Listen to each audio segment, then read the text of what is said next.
Sowing change. Wendell Berry has said, "Our model citizen is a sophisticate who, before puberty, understands how to produce a baby, but who at the age of 30 will not know how to produce a potato." I can say that approaching 30 this year, I just barely missed the mark. Learning to plant a seed was one of the simplest and yet most rewarding experiences of my life, but it only happened recently. Now I produce potatoes and in fact get a large portion of my groceries from my own backyard. In this way, I avoid some repercussions of the industrial food system. I know that my fruits are picked at peak ripeness, my spinach is free of E. coli, and my tomatoes are actually fresh and not just modified to appear so. However, I cannot ignore the damage done to the environment and to communities around the world. I am privileged to experience a taste of food sovereignty, and I consider it my social responsibility to help others become independent from exploitative and unsustainable food systems. My undergraduate research in environmental literature exposed me to authors such as Wendell Berry, Vandana Shiva, Michael Pollan, and many others, and it provided me with the impetus for further analysis. The Social Responsibility and Sustainable Communities program has presented me with the compass to direct my research and to work toward eliciting change. The development of sustainable communities and the practice of social responsibility are imperative if we intend to ameliorate the exponential devastation of our environment and our communities. The drive for sustainable communities begins with the definition of sustainability. My interpretation of sustainability requires refrain from using resources faster than they can be replenished.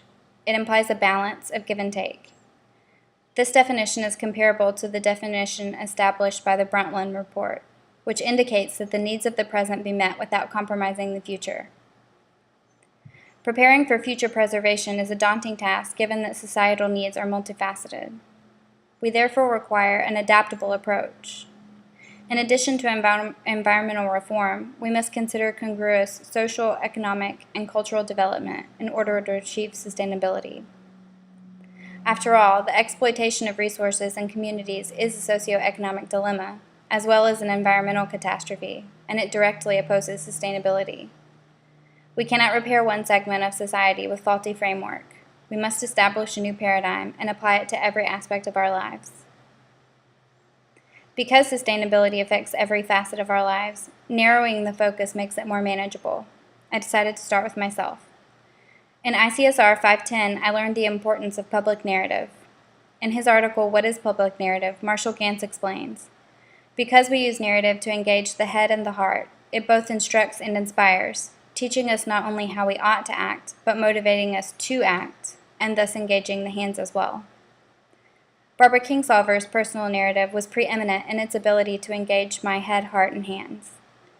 In Animal Vegetable Miracle, A Year of Food Life, Kingsolver chronicles her experience living 1 year eating only animals and vegetables whose origins she knew.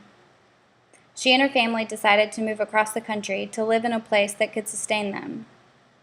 In Arizona, aquifers supply water that is deemed safe to drink, despite the fact that, if used in an aquarium, it would kill the fish. Kingsolver's enterprise inspired me to examine the source of my sustenance and make deliberate food choices.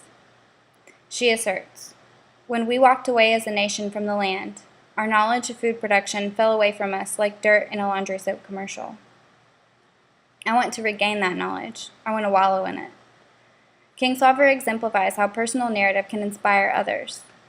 Gantz explains, "The elements of public narrative are a story of why we've been called, a story of us, and a story of the urgent challenge on which we are called to act, a story of now." Kingsolver delineates her personal difficulty obtaining locally sourced food, and she demonstrates that the story is the same for all of us. We are a nation nourished by water not fit for a fish.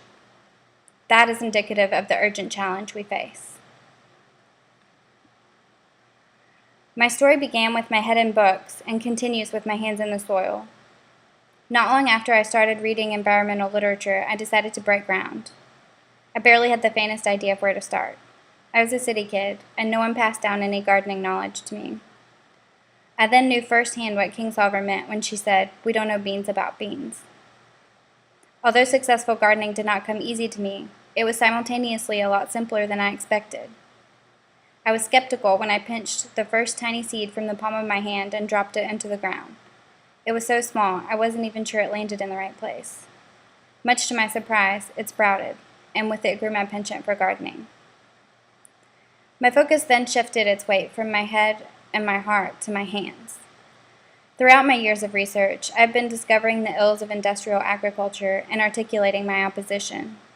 However, research alone did not provide a pragmatic solution for food sovereignty. I decided that my behavior should be dictated by the prerequisites of self-sufficiency rather than solely by the dogma of my discipline. I decided to take Wendell Berry's advice to think small. I had been attempting to reform all of industrial agriculture, but first I needed to change my own behavior. My husband and I bought 5 acres in a rural area west of Nashville with the intent to work toward food independence. That's essentially the story of why I've been called to change and how I'm beginning to go about it.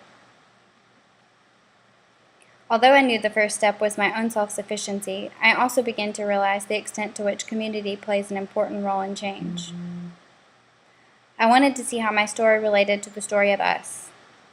I began to explore my own community to see how others were working together and influencing each other.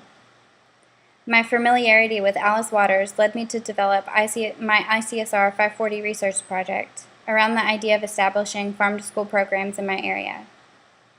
While a significant number of Middle Tennessee schools succeeded in at least attempting locally supplied school lunches, results were inconsistent.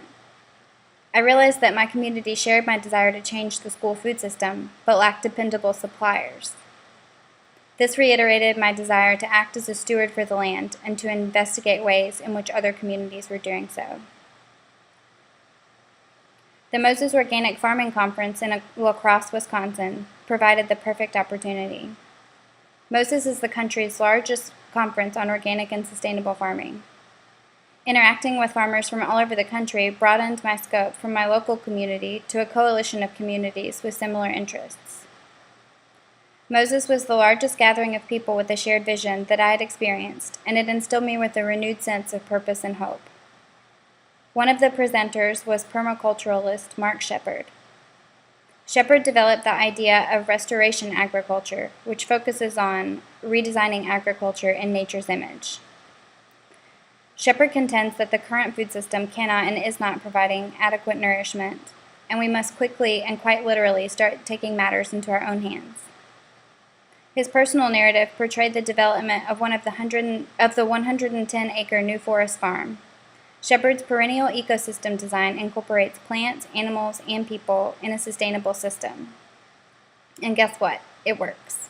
Shepard's design is an effective example of a type of agriculture that can sustain the community and the land.